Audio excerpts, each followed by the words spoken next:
E o Balanço Geral segue a rodada de entrevistas com os candidatos a prefeito de Xanxerê. A ordem das entrevistas foi definida em sorteio no dia 1º de outubro, com a presença de representantes dos 6 candidatos. A nossa produção elencou 10 temas com base nas demandas do município e nos planos de governo. Os temas são os seguintes, vamos lá. Alagamentos, trânsito, estradas do interior, saúde, educação, agricultura, assistência social, lazer, crescimento planejado e geração de emprego. Hoje está aqui no estúdio com a gente o candidato Edson Marció do Podemos. Marció é empresário e tem como candidato a vice Rosimar Justino Fel. Para começar a nossa entrevista, candidato, seja bem-vindo aqui no nosso Balanço Geral. Por que o Edson Marció quer ser prefeito de Xanxerê? Boa tarde, Eduardo. Boa tarde a todos que nos acompanham nesse momento. Olha, eu quero dizer assim que não foi uma coisa de uma hora para outra. A gente não caiu de paraquedas dentro da política. Eu venho por muitos anos me preparando para ser um candidato e esse eu senti que é o momento. 2020, eu senti uma mudança de comportamento do eleitor, porque para mim ser candidato, a primeira coisa que eu tinha que observar era se o eleitor queria novas pessoas à frente da política.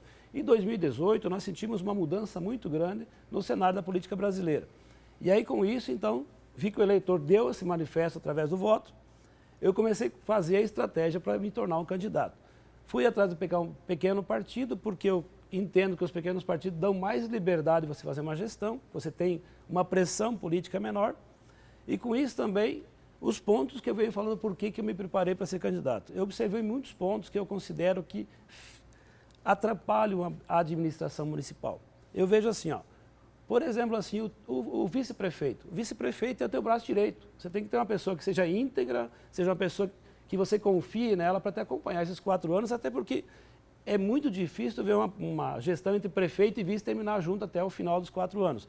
Essa pode dizer para vocês que é uma promessa. Nós vamos trabalhar os 4 anos juntos porque nós temos essa promessa pessoal entre nós dois estarmos juntos. Outra coisa que a gente percebe que também fere a administração é a coligação. Nós somos chapa pura, não coligamos com ninguém, não por falta de respeito com qualquer partido, mas é que a gente entende que os secretários tem que ser você que escolhe. Você tem que estar com esse secretário ali, você escolher ele. Se ele não produzir o resultado esperado da sociedade, você tem que ter liberdade de desligar ele imediatamente. Se é uma coligação, você não tem essa liberdade, você vai ter que ir lá negociar com o partido que te apoiou, e isso atrapalha muito a gestão. E um dos terceiros pontos, para mim, que são extremamente, isso eu já falo em perverso muitas vezes, porque nós pagamos muito imposto no Brasil. É muito caro para nós brasileiros os impostos que nós pagamos. E aí, durante a campanha, você monta uma situação que eu digo a politicagem. Por quê? Quem faz campanha para ti, depois quer um carguinho. E eu fico imaginando você colocar lá 40, 50 pessoas despreparadas, ocupar cargo dentro da prefeitura, aonde que com isso você tem profissionais qualificados, formados, graduados dentro dos serviços públicos, já pessoas efetivadas que passaram por um concurso, ser comandado por políticos e não por pessoas técnicas. Para mim, se eu tivesse que levar isso dentro da minha empresa, certamente eu já estaria falido. Muito bem. Vamos para o primeiro tema, por favor? Pode tirar um papelzinho para a gente? Vamos ao primeiro tema aqui da nossa entrevista, é geração de empregos. Primeiro tema de hoje, geração de empregos. Como promover a geração de emprego e renda para os xanxerenses? O que o senhor pretende fazer caso eleito? Olha, a geração de emprego é fundamental, porque vamos dizer assim, ó, você veja bem, a sua geração de emprego está atrelada à geração de impostos, que quanto mais você movimentar as oportunidades, mais você terá recursos no município para também a necessidade da sociedade. Então a prefeitura tem que ter esse olhar clínico, você tem que ter o efetivado olhando e como que ele vai fazer startar essas condições de gerar novas oportunidades. Eu vejo, por exemplo, o Xanxerê, que é um polo, está no coração da MAI. Nós temos um Natal apagado. Se você for olhar o que Xanxerê já teve de movimentação, nós somos uma região que atende saúde, que temos educação, que a região da MAI vem buscar essas condições. E no momento do Natal, por exemplo, nós temos um Xanxerê que não tinha luzes ligadas.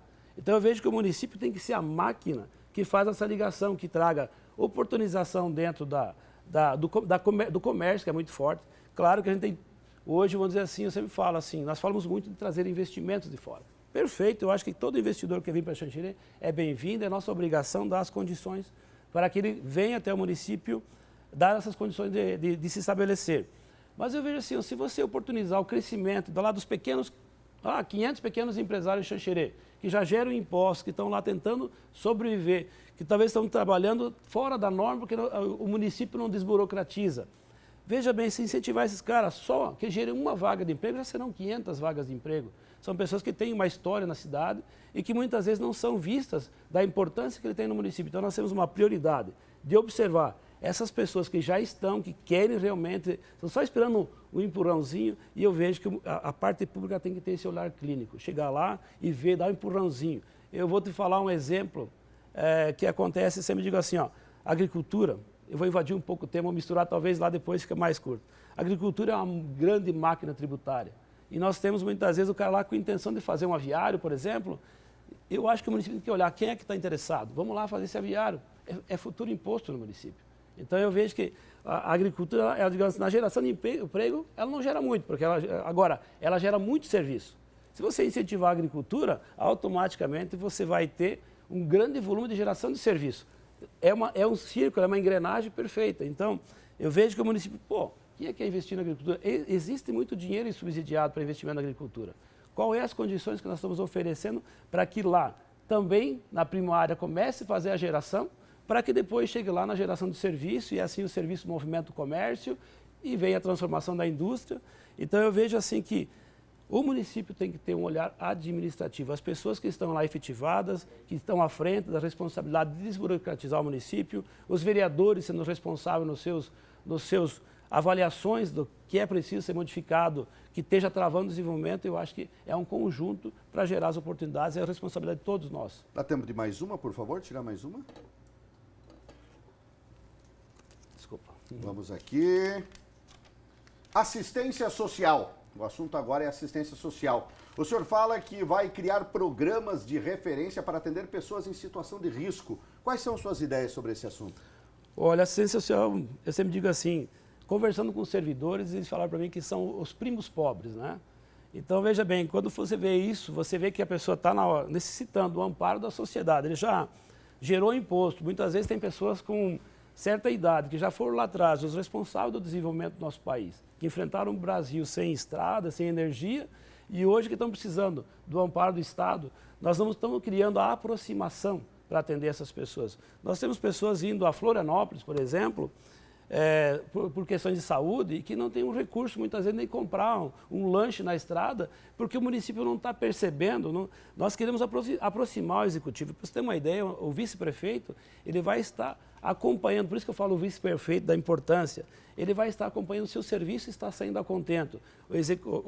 O prefeito vai estar mais na questão burocrática, observando o planejamento, e o vice vai estar vendo se o serviço está saindo resultado e se precisa alterar algumas coisas. Certamente teremos especial atenção para a assistência social. É carência, são pessoas que precisam de uma aproximação do Estado. Temos que ir à casa, não podemos ver uma pessoa com dificuldade de sair da sua cama e depois ter que buscar um remédio porque o Estado não vai até a pessoa. Nós vamos trabalhar com prioridade. O dinheiro público vai ser economizado para ter prioridade. Não vamos brincar com o dinheiro público. Candidato, o senhor tem 30 segundos aí para suas considerações finais. Olha, é como eu falei, eu planejei por muitos anos assumir essa responsabilidade. Nós construímos uma história com liberdade, teremos as pessoas qualificadas, os serviços vão ser feitos conforme precisa ser feito, se não for, a gente vai ter agilidade de substituir. Em Santa Catarina, eu posso garantir que podemos construir uma história chapa pura. Todos os candidatos, prefeito e vice e vereadores, nenhum são políticos. Nós queremos assumir essa responsabilidade para trazer resultado para o xanxerense. Muito bem. Candidato, obrigado pela sua participação. Sucesso na sua caminhada que a gente deseja, tá ok? Obrigado, Eduardo. Olha, minha gente, amanhã é a vez do candidato Adriano de Martini, do PT.